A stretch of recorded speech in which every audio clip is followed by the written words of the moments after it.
Še sklep nam je ostal, a ne? Vsem nastopajočim, vsem vodjem sekcij in udeležencem se lepo zahvaljujem za udeležbo. 16. bienalni simpozij je postregel z zelo raznolikimi in inovativnimi temami, ki dokazujejo, da so GIS-i v Sloveniji sledijo svetovnim trendom, tako na področju tehnologije, znanosti, kakor tudi aplikacije. Naj se čisto na kratko zahvalim še organizacijskemu odboru, ki je res skrbel, da je vse teklo nemoteno.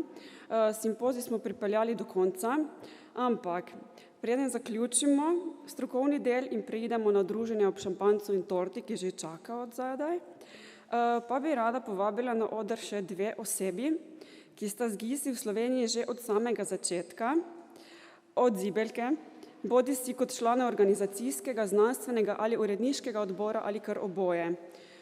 Za 30-letno delo, oziroma, če postavimo v GIS-ovski kontekst, za prvih 30 izrisanih izohips sta namreč najbolj zaslužna dr. Drago Perko in dr. Marko Krevs. Tako da lepo prosim, če pridete na oder in smo